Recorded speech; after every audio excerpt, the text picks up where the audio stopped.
Hello friends, welcome back to my channel जहां हम सीखेंगे कॉमर्स एक बहुत ही मजेदार और आसान तरीके से।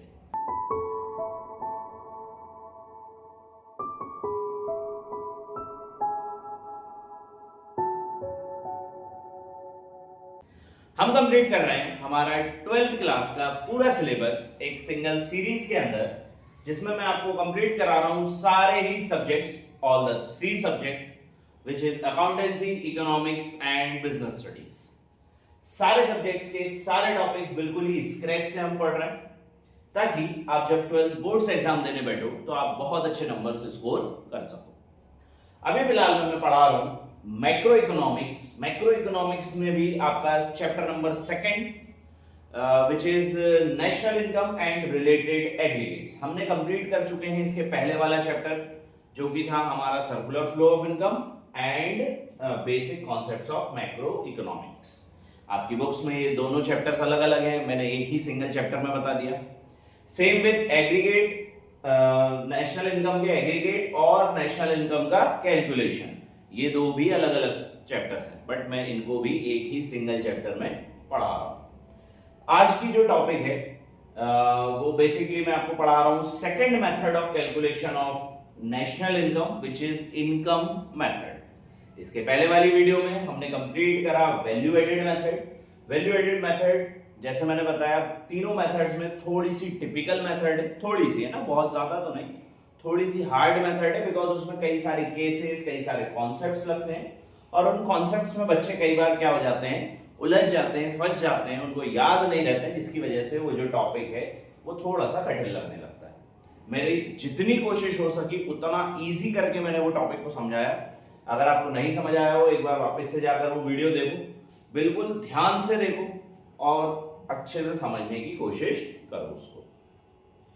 बात करें आज वाले मेथड की, हमने उसके न्यूमेरिकल्स भी करे, लगभग 4-5 न्यूमेरिकल भी कराया मैंने उसके। मैंने आपसे बोला भी था एटलीस्ट 10-12 न्यूमेरिकल, 20 न्यूमेरिकल, 25 न्यूमेरिकल आप खुद भी करके देखोगे। एटलीस्ट 10 से 12, 15 न्यूमेरिकल्स, 20 न्यूमेरिकल्स अगर आप खुद से करोगे एक एक मेथड के, तो आप बहुत अच्छे नंबर से स्कोर कर सकते हो आपके फाइनल एग्जाम्स में। वंस अगेन बेटा, 12th बोर्ड्स हैं, ध्यान रखना, क्योंकि बाहर से पेपर बन के आते हैं, दिल्ली से पेपर बन के आते हैं, तो ऑफकोर्स सी बात है पेपर का जो लेवल होता है वो थोड़ा सा मॉडरेट होता है, बहुत ज्यादा हार्ड भी नहीं होता है, बहुत ज्यादा इजी भी नहीं होता है। इकोनॉमिक्स में सबसे बड़ी समस्या क्या आती है कि यहाँ पे जितने भी क्वेश्चंस आते हैं वो सब घुमा फिरा के आते हैं, सीधा सीधा कोई भी क्वेश्चन आपको देखने को नहीं मिलेगा। ठीक है, तो प्लीज टर्मिनोलॉजीज याद रखना, कॉन्सेप्ट्स याद रखना, चीजें समझ के चलना, बहुत अच्छे नंबर आप स्कोर कर लोगे इकोनॉमिक्स। क्लियर है? स्टार्ट करते हैं आज वाली video which is income method. Income method से कैसे निकलती है नेशनल इनकम। अब ध्यान रखना, जैसे वैल्यू एडेड मेथड से कैसे निकल रही थी कि हम क्या कर रहे थे, जो हमारा पहला रॉ मटेरियल था उसको हम रॉ मटेरियल का पैसा इंक्लूड कर रहे थे, और जहां जहां वो रॉ मटेरियल पहुंच रहा था, जितना जितना पैसा उसमें एडअप होता जा रहा था, जितनी जितनी वैल्यू उसमें एडअप होती जा रही थी, हम वो सारी वैल्यूज को ऐड करते थे, और जब हम उन सबको कंबाइंड करके लिखते थे that will be our national income, उसको अपन नेशनल इनकम मान लेते थे। बट इनकम मेथड में क्या होगा, इनकम मेथड में बेसिकली हम जितनी भी इनकम एक इंसान कमा रहा है या एक इकोनॉमी के अंदर लोग कमा रहे हैं, उन सारी इनकम को जब आप एडअप करोगे that will considered as income method से नेशनल इनकम। ठीक है, जैसे सपोज मैं आपको पढ़ा के पैसा कमा रहा हूं तो इसको ऐड कर लो, कोई मेरे बाजू में कोई किराने की दुकान में भैया किराना बेच के पैसा कमा रहे हैं, उसको ऐड कर लो, कोई व्यक्ति ऑफिस जा रहा है वो पैसा कमा रहा है, उसको ऐड कर लो। ऐसे हम सबकी इनकम जब ऐड कर लेंगे हम, तो जब वो पूरी इनकम ऐड हो जाएगी that is considered as national income. ठीक है, तो सर इसको कैसे करेंगे, इसका फॉर्मूला क्या है, कैसे यूज करते हैं, तो ध्यान रखना इसका सबसे आसान फॉर्मूला इसी मेथड का है, इनकम मेथड का। कितने सेक्टर होते हैं हमारी इकोनॉमी में, सर 4 सेक्टर होते हैं। सर्कुलर फ्लो ऑफ इनकम में हमने पढ़ के आए which is house hold, form, foreign trade and government, है ना, 4 सेक्टर होते हैं। चारों सेक्टर्स जब अपनी चीजें सर्कुलर फ्लो ऑफ इनकम में इधर भेजते थे, फॉर्म में भेजते थे, तो रिटर्न में क्या मिलता था हमको, रिटर्न में क्या मिलता था फॉर्म से, तो सर रेंट एंड रॉयल्टी मिलता था, है ना। सबसे पहले क्या मिलता था, रेंट मिलता था, रेंट, और उसको अपन क्या लिखते हैं, rent and royalty. Sir rent और रॉयल्टी मिलता था, प्लस वेजेस एंड सैलरी मिलती थी, वेजेस एंड सैलरी मिलती थी सर। इसको आप बोल सकते हो compensation, compensation of employ, compensation of employees भी बोल सकते हो आप इसको, वेजेस एंड सैलरी। फिर क्या मिलता था सर? फिर इंटरेस्ट मिलता था सर। इंटरेस्ट के बाद क्या मिलता था सर? प्रॉफिट मिलता था सर। यही सारी चीजें मिलती थी, rent and royalty, wages and salary, interest and profit, ये रिटर्न में मिलता था फैक्टर इनकम के नाम पे, है ना। इसमें बस एक चीज और जोड़ देना, विच इज मिक्स्ड इनकम। अब ये सारी चीजें होती क्या है ये मैं अभी समझा रहा हूं। इसमें एक चीज और जोड़ देना, मिक्स्ड इनकम। तो आपके पास क्या आ जाएगा? एनडीपीएफसी। जीडीपीएमपी नहीं आएगा यहाँ पे, जीडीपीएमपी का में आता था वैल्यू एडेड मेथड में, यहाँ पे क्या आएगा? एनडीपीएफसी आ जाएगा। एनडीपीएफसी में प्लस कर देना क्या? एनएफआईए। तो आपके पास आ जाएगा एनएनपीएफसी, जिसको हम क्या बोलते हैं? नेशनल इनकम बोलते हैं सर। आगे बात समझ में? बस इतना ही बड़ा फॉर्मूला और कुछ नहीं। यहां से स्टार्ट हुआ फॉर्मूला, ये इनकम मेथड है हमारी, यहां से फॉर्मूला स्टार्ट हुआ और यहां पे खत्म हो गया, बस इतना ही। और सारी चीजें आपको याद भी है, rent and royalty, compensation of employees, interest, profit, mixed income, सब प्लस करा, एनडीपीएफसी आया, एनडीपीएफसी में एनएफआईए प्लस करा, एनएनपीएफसी आ गया, नेशनल इनकम आ गया। ठीक है, अब एक एक करके पढ़ते हैं सर होता क्या है। रेंट एंड रॉयल्टी, कोई भी ऐसी चीज जिसके बदले में कोई भी tangible asset, tangible fixed assets आप यूज कर रहे हो किसी का, और उसके बदले में अगर आप सामने वाले को पेमेंट दे रहे हो, उसको अपन बोलते हैं रेंट। जैसे सपोज मैंने बिल्डिंग ली, तो एक टेंजिबल फिक्स असेट है, तो मैं अगर किसी बिल्डिंग यूज कर रहा हूँ, किसी की लैंड यूज कर रहा हूँ, किसी की जमीन यूज कर रहा हूँ, या किसी का फ्लाइट यूज कर रहा हूँ, या प्लांट यूज कर रहा हूँ मैं किसी का, ये सारी चीजें अगर मैं किसी की यूज कर रहा हूँ, उसके बदले में अगर मैं उसको कोई पेमेंट दूंगा, तो वो क्या कहलाएगी? रेंट कहलाएगा। रॉयल्टी क्या होता है? इंटेंजिबल असेट्स को अगर मैं यूज कर रहा हूं किसी की, और उसके बदले अगर पैसा दे रहा हूं, वो कहलाता है रॉयल्टी। सर इंटेंजिबल असेट का मतलब गुडविल, किसी के पेटेंट्स, किसी का ट्रेडमार्क मैं यूज कर रहा हूं। सपोज मैं डोमिनोज वाले के पास गया कि भैया मेरे को एक पिज्जा की दुकान खोलनी है, तो मेरे को तेरा नाम दे दे यार यूज करने के लिए, तो वो बोलेगा कि एक काम करो भैया 60 लाख रुपए दे दो, 50 लाख रुपए दे दो और मेरा नाम यूज कर लो। तो मैंने जो उसको 50 लाख रुपए दिए उसका नाम यूज करने के लिए, वो क्या कहलाता है? वो कहलाता है रॉयल्टी। ठीक है, तो ऐसी कोई भी चीज जिसके बदले में, जो कि टेंजिबल असेट के बदले में अगर आप दे रहे हो तो रेंट, इंटेंजिबल असेट के बदले अगर आप कोई पेमेंट कर रहे हो सामने वाले को, तो कहलाएगा रॉयल्टी। गुडविल के बदले पेमेंट कर दो, आप किसी के पेटेंट यूज कर रहे हो, उसके बदले आपने उसको पैसा दिया, तो वो रॉयल्टी कहलाएगा, है ना। सपोज कोई गाना है, कोई बहुत फेमस गाना है ना, भाई अभी जैसे टेलर स्विफ्ट का एक नया गाना आया वर्ल्ड कप के ऊपर, तो अब मैंने टेलर स्विफ्ट से बोला कि मैं पढ़ाता हूँ और मेरे को अभी मार्केटिंग करनी है मेरी कोचिंग की, तो मार्केटिंग करनी है, तो मैं आपका गाना यूज करना चाहता हूँ यूट्यूब पे। भैया मेरे को उसको सामने वाले को कुछ ना कुछ पैसा देना पड़ेगा उस गाने को यूज करने के लिए, अन्यथा क्या आ जाएगा मेरे ऊपर? मेरी वीडियो के ऊपर कॉपीराइट आ जाएगा। ठीक है, तो वो जो भी मैं पेमेंट कर रहा हूँ उसको यूज करवाने के लिए, वो क्या कहलाएगा? रॉयल्टी कहलाएगी। आगे बात समझ में? रेंट और रॉयल्टी क्या होता है? अब ये दोनों चीजें डायरेक्ट दी जाती है, इनको निकालने का कोई तरीका, हाँ एक तरीका होता है, बट ये ज्यादातर डायरेक्ट दी जाती है। ज्यादा से ज्यादा कर देगा तो रेंट अलग दे देगा, रॉयल्टी अलग दे देगा, दोनों प्लस कर देना, रेंट एंड रॉयल्टी हो जाएगा। ठीक है, इसको निकालने का एक तरीका भी होता है सर। क्या होता है? इसको निकालने का एक फॉर्मूला होता है, वो फॉर्मूला मैं बता दे रहा हूँ, उसमें 3 चीजें प्लस होती है। नहीं सॉरी, रेंट एंड रॉयल्टी को निकालने का कोई तरीका नहीं होता, क्या बोल रहा हूँ, रेंट एंड रॉयल्टी डायरेक्ट दिया रहेगा, ज्यादा से ज्यादा वो ये कर देगा, रेंट अलग दे देगा, रॉयल्टी अलग दे देगा। ठीक है, इसके अलावा कोई तरीका नहीं होता निकालने। बस जैसे सपोज रेंट अलग दे दिया उसने 1000, रॉयल्टी अलग दे दिया 500, तो टोटल इसका अमाउंट रेंट एंड रॉयल्टी का कितना हो जाएगा? 1500। बस इसके अलावा कुछ नहीं होगा। Clear? Second is wages and salary या फिर कंपनसेशन ऑफ एम्प्लॉयज। वो सारा कंपनसेशन जो कि हम एम्प्लॉयज को उनके काम करने के बदले देते हैं, उसको अपन बोलते हैं wages and salary. Fix amount fix time पर दे रहा है तो salary, unfixed amount unfixed time पर दे रहे हैं तो वेजेस, है ना। रेगुलर एम्प्लॉय को दे रहे हैं तो सैलरी, इररेगुलर एम्प्लॉयज को दे रहे हैं तो wages, doesn't matter. Wages and salary, wages salary दोनों अलग अलग दिया है तो साथ में लिख देना, अन्यथा कंपनसेशन ऑफ एम्प्लॉयज के नाम से आता है ये ज्यादातर, वेजेस और सैलरी के नाम से नहीं आता कभी भी। क्या नाम से आता है? कंपनसेशन ऑफ एम्प्लॉयज के नाम से आता है। सर इसको निकालने का कोई तरीका होता है क्या? बिल्कुल होता है। ये तीन चीजों से मिलकर बना है। कौन कौन सी तीन चीजें सर? सबसे पहला wages and salary in cash, वो सारी वेजेस और सैलरी जो कि कैश में मिल रही। दूसरा wages and salary in kind, wages और सैलरी अगर काइंड में मिल रही है, मतलब कैश ना मिलके भाई सामने वाले ने साल भर मेरे यहाँ काम करा, उसके बदले में मैंने उसको ये पेन दे दिया, काइंड हो गया, ठीक है। तो wages and salary in cash, wages and salary in kind and employers contribution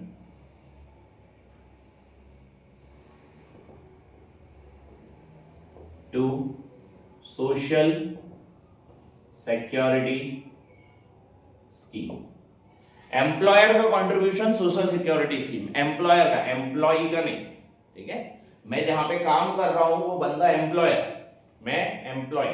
तो सपोज मान के चलो कि मेरा पीएफ कट रहा है, मेरी 1 लाख रुपए सैलरी है, 12% मेरा पीएफ कटता है, तो कितना पीएफ कटेगा मेरा 12% के हिसाब से 12,000 रुपए, और जो रिमेनिंग अमाउंट ऑफ सैलरी 88,000 वो मेरे बैंक अकाउंट में जाएगी। वो 12,000 कहां जाएंगे? वो जाएंगे मेरे पीएफ अकाउंट में। तो जितना पैसा मैं लगा रहा हूं उतना ही पैसा कौन मिलाएगी? कंपनी मिलाएगी। और वो जो पैसा कंपनी मिलाएगी उसको बोलते हैं employers contribution to social security scheme. वो जो पीएफ का पैसा कंपनी मिलाती है, हर कंपनी मिलाती है, ऐसा नहीं है कि सिर्फ मेरी कर रही है, हर कंपनी मिलाती है, तो उसको अपन बोलते हैं employers contribution to social security scheme. तो वेजेस और सैलरी डायरेक्ट दिया है तो बहुत अच्छी बात है, नहीं तो कंपनसेशन ऑफ एम्प्लॉयज के नाम से दिया रहेगा, और वो भी नहीं दिया है तो ये तीन चीजें ढूंढ लेना, ये तीन चीजें दी होंगी, wages and salary in cash, wages and salary in kind और employer's contribution to social security scheme। तीनों को ऐड कर देना, that will be your compensation to employees। आगे बात समझ में? Next is interest. इंटरेस्ट क्या होता है? कैपिटल के बदले मिलने वाला पैसा इज नोन एज इंटरेस्ट। नहीं, मैंने कोई पैसा कैपिटल के तौर पर दिया था कंपनी को, उसके बदले में कंपनी मुझे कुछ पैसा देगी, अपन अकाउंट में नहीं पड़ रहा है, interest on capital, that is considered as interest. Interest के बाद आते हैं प्रॉफिट। प्रॉफिट क्या होता है? वो सारा पैसा जो कि आपने कंपनी के अंदर लगाया है, उसके बदले में अगर आपको कोई एक्स्ट्रा इनकम मिल रही है या इनकम मिल रही है, that is known as profit. Profit के भी तीन अलग कंपोनेंट होते हैं इसके जैसे प्रॉफिट, अगर इंटरेस्ट प्रॉफिट डायरेक्ट दिया रहेगा कोई चेंजेस नहीं आएंगे, प्रॉफिट डायरेक्ट नहीं दिया है तो ये तीन चीजें दी होंगी उसमें। कौन कौन सी तीन चीजें सर? कौन कौन सी तीन चीजें दी रहती? प्रॉफिट के तीन कौन कौन से वो होते हैं? सबसे पहला corporate tax, corporate taxes, corporate taxes, dividend and retained earning.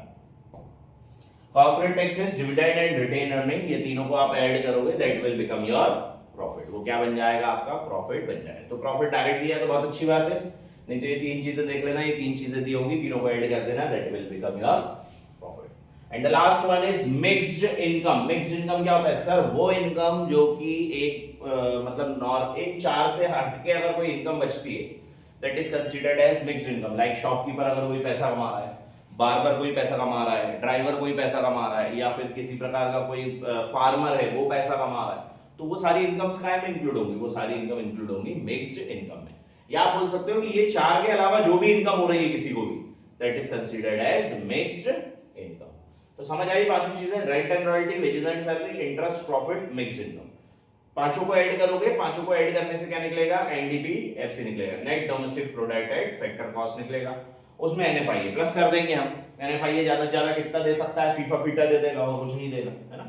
या तो एनएफआईए डायरेक्ट दे देगा या फीफा और फीटा दे देगा, दोनों को ऐड कर माइनस कर लेना तो एनएफआईए आ जाएगा।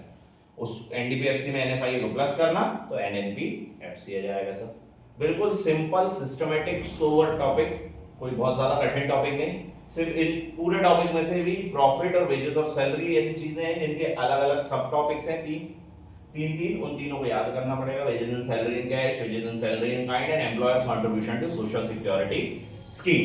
जब इन तीनों चीजों को आप ऐड अप करोगे तो वेजेस एंड सैलरी निकल के आएगी। प्रॉफिट के लिए कॉर्पोरेट टैक्स, डिविडेंड और रिटेन अर्निंग प्लस करोगे तो प्रॉफिट निकल के आएगा, ठीक है? तो ये सारी चीजों को आपको ऐड अप करना है और नेशनल इनकम निकालना है। यहां पे ये टॉपिक खत्म होता है। एक छोटा सा टॉपिक और बचा है, ऑपरेटिंग सरप्लस, वो और पढ़ लो और थ्योरेटिकल पार्ट खत्म करके फिर अपन आते हैं क्वेश्चंस पे। Operating surplus. ऑपरेटिंग सरप्लस होता क्या है? कई बार ये पांचों चीजें अलग अलग देने के बजाय आपको वो ऑपरेटिंग सरप्लस दे देगा। तो ऑपरेटिंग सरप्लस जो है वो किन तीन चीजों का मिक्स होकर बनता है, तो वो और समझ लो। ऑपरेटिंग सरप्लस जो है वो इन तीन चीजों का मिक्स करके बनाते हैं। सबसे पहला रेंट एंड रॉयल्टी,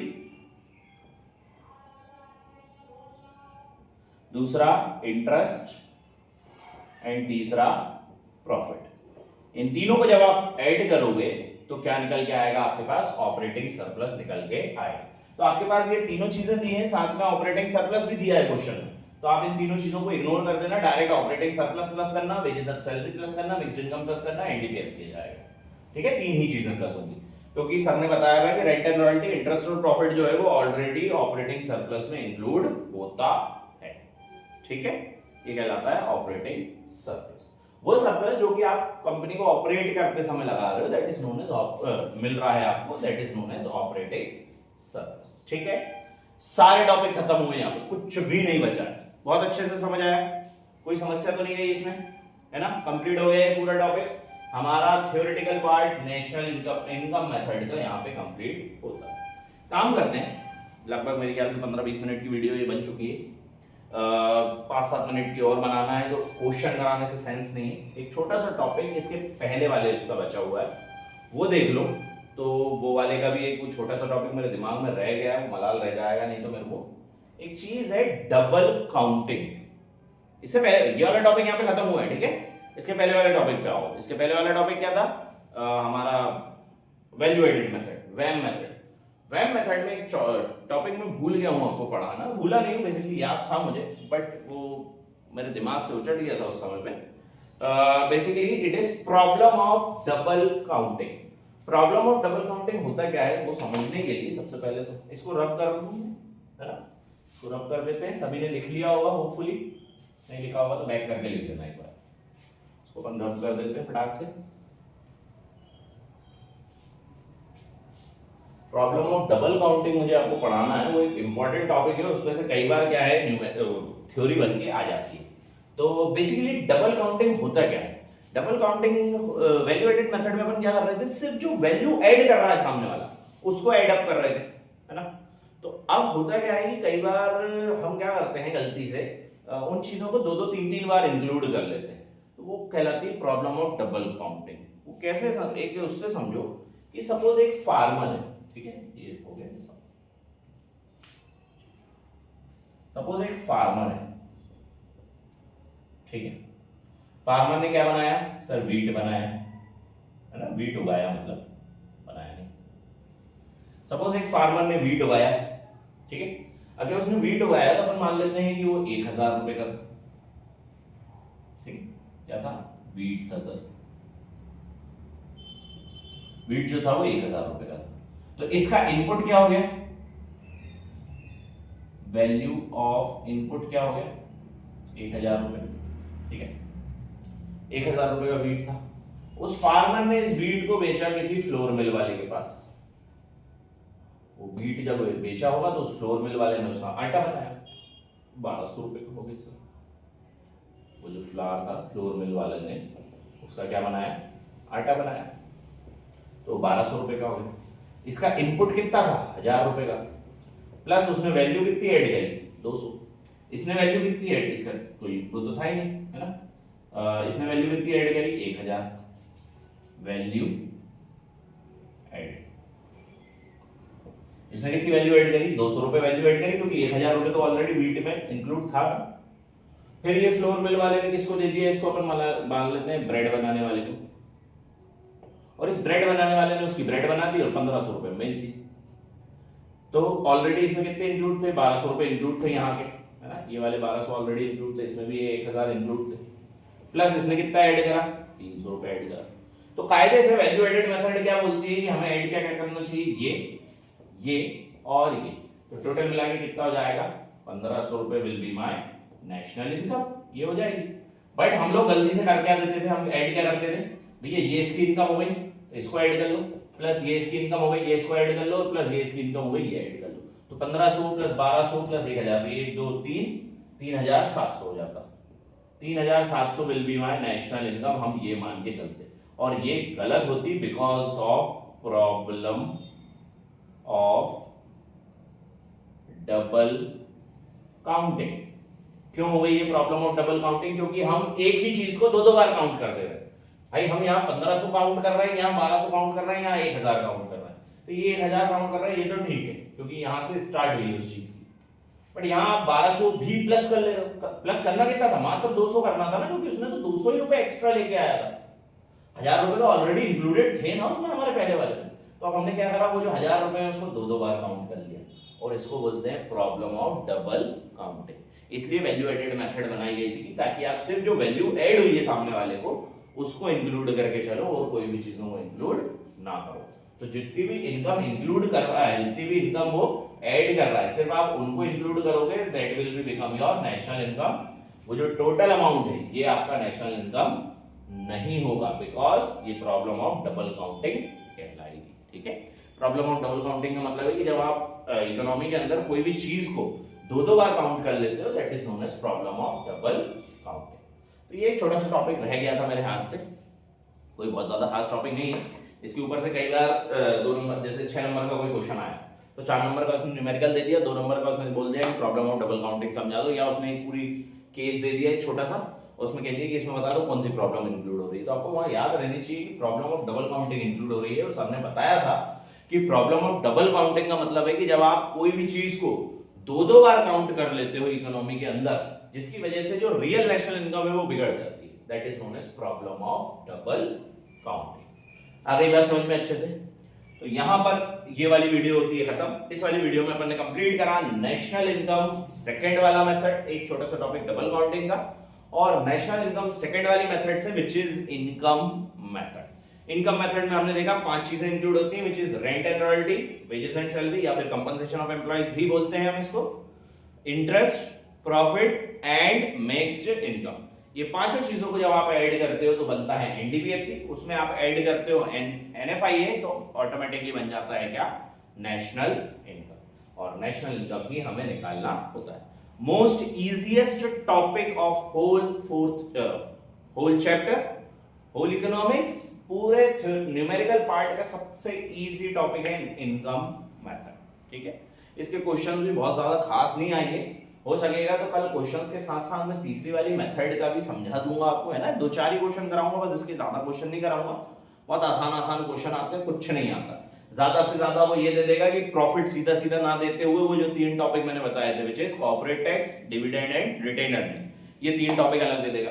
वेजेस और सैलरी या कंपनसेशन ऑफ एम्प्लॉइज की जगह क्या दे सकता है? Wages and salary in cash, wages and salary in kind and employers contribution to social security scheme, ये दे देगा। तो उन तीनों को ऐड करके भैया वेजेस और सैलरी निकाल।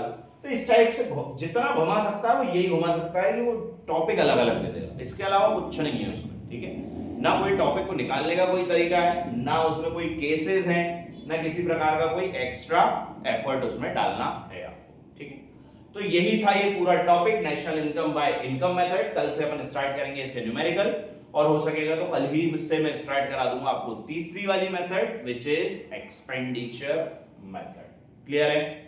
यहां पे खत्म करते हैं अपना ये वाला video. Please like, share, subscribe my channel, है ना। Share this videos to all your friends ताकि आपके साथ साथ उनको भी बेनिफिट मिल सके। All the best for your futures guys, and all the best for your exam. Please keep supporting.